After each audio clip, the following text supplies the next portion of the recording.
Next, let's look at inconsistent date formats. DataSquirrel standardizes the date format in your data set.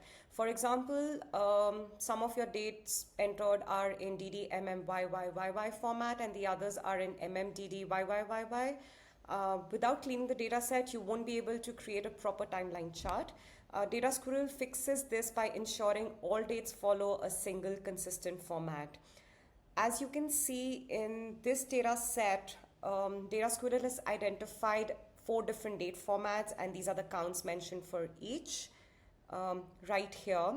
What DataSquirrel suggests is that all of these dates are stored in one format, like I said, to ensure a timeline chart is created properly for your data.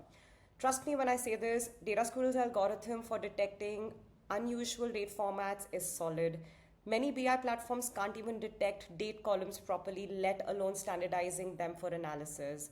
Also, this one is the most frequently used cleaning type.